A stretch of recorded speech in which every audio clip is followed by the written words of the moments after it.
devil? Some of you think you're sitting right next to him, don't you?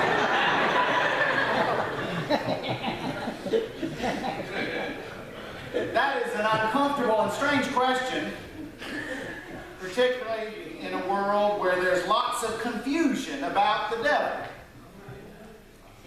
Throughout history, cartoonists have drawn the devil as a pointy-nosed, long-tailed, red-bodied creature, and they have left us with the impression that relating to the devil is the equivalent of holding a conversation with a two-legged, evil-eyed possum. In our scripture story just read by Ben, on this first Sunday in Lent, we meet the devil. And it's not where we expect to see the devil. It's not at a psychic seance, or in the back room of a crack house, or in the gas chambers of a Nazi concentration camp. We meet the devil in the wilderness with Jesus. What's that about? I thought Jesus was supposed to keep us away from the devil. And yet the gospel writers show us a Jesus who seems to have no trouble holding a conversation with the devil. Jesus is not scared of the devil. He's not intimidated by the devil. He is not unfamiliar with the devil. Jesus is willing to answer the devil's questions and engage the devil in dialogue. Now, because we have today a very full schedule, I'll say up front that this story from Matthew chapter 4 has much which can be unpacked, and I'm not going to have the time to deal with all that can be drawn from the details of this story. Instead, I want us to stand back from the story and to take a view from the distance and to ask ourselves, what is Jesus saying to us by meeting with the devil? After all, if Jesus is the all-powerful Son of God, Jesus could have snapped his finger and in an instant turned the devil into toast.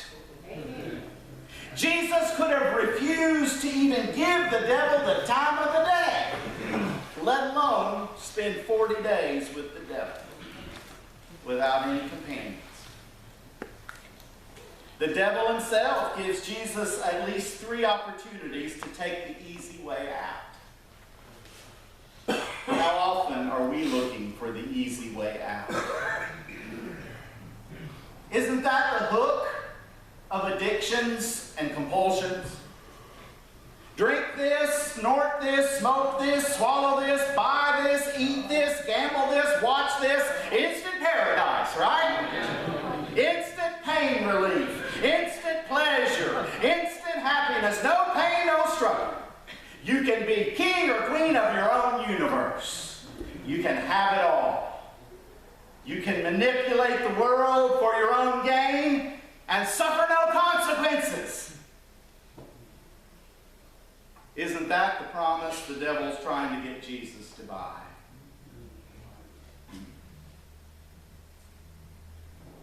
Have you ever known someone who took a dramatic fall from grace? Oftentimes, it seems that someone who, through their successes in life, have gained notice and notoriety. Preacher at a thriving megachurch found out to be having an extramarital affair. A politician, well known with lots of power, caught in an illegal financial scheme. Oh, the media loves those stories, don't they? Nothing better to increase ratings or sell more copies.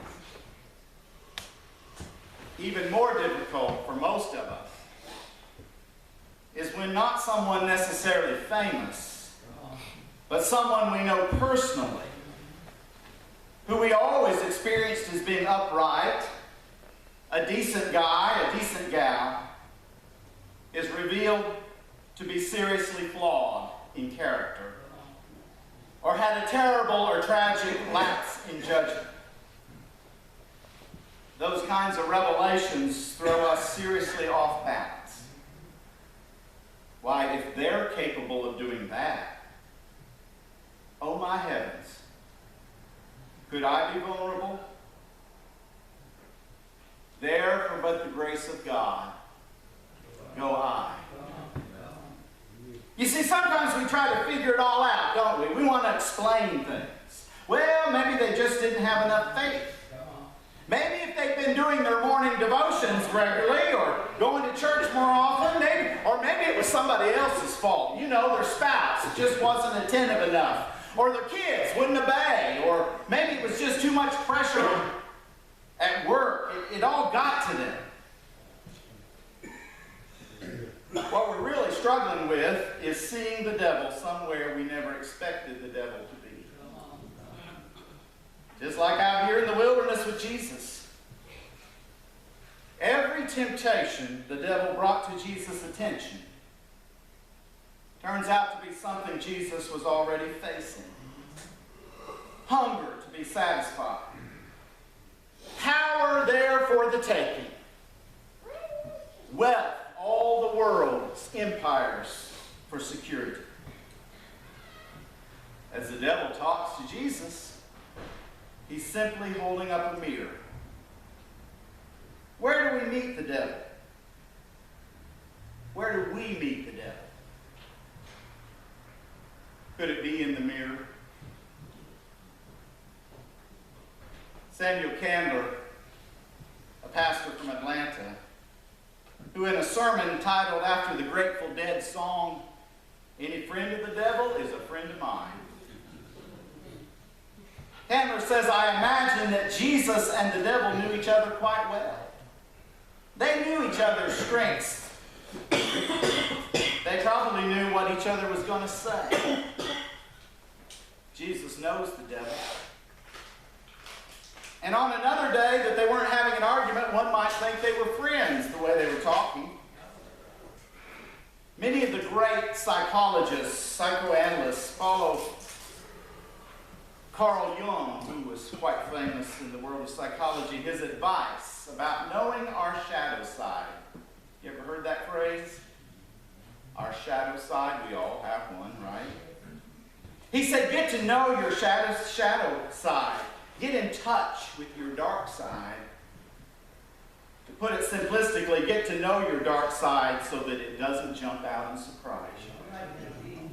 Get to know your dark side so you don't act out on those urges subconsciously. Our greatest moment of vulnerability is when we look in the mirror and we don't see any problems there. In other words, he said, get to know the devil. Take 40 days, go out into the wilderness, stop your usual pattern of life, and explore who you really are for a while. That's what the 40-day wilderness experience was for Jesus. That's what the 40 days of Lent are meant to be for us. Lent is a time for looking in the mirror. Looking in the mirror. And when we look in the mirror, what do we see? A child of God, right? For sure. We see a child of God. Do we also see the devil there? Do we see a capacity for evil? Don't let the devil hide in the weeds of self-righteousness and judging others. It seems so often when folks climb up on their high horse and start condemning others, they end up taking a serious fall themselves, don't they? This season of Lent is not a time for judging the sins of the world. The sin out there. But it is a time for acknowledging and repenting of the sin in here. The good news is, would you like to hear the good news?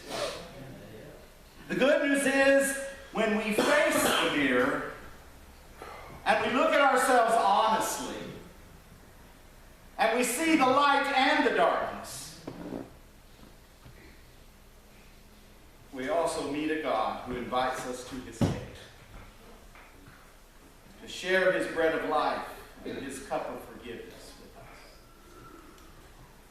We meet a God who does not condemn us or reject us. Never. But who loves us. And if we can more and more surrender our lives to that God promises us this: he will love the sin and the hell out of us. Literally. So in humility, we come to the table of grace today, all of us. Don't come here thinking, well, I'm glad so-and-so's coming here because they really need it. You come here because you know you need it. We come here because we're invited. We come here because we need the forgiveness that Jesus shows us. We come here because we don't want to be alone in this life. We come here because we need a friend and a guide, but most of all, a Savior. We are not able to save ourselves. The temptations are too many and too great, and they will take us down. We need Jesus by our side as we meet the devil in the mirror. Let's pray.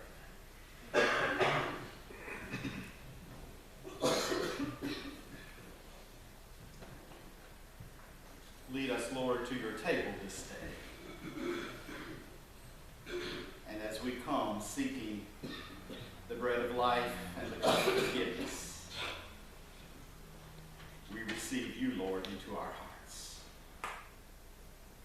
That with you abiding in us, we can face whatever temptations come our way. And we can stand with courage, not shrink in fear, but stand with courage and say,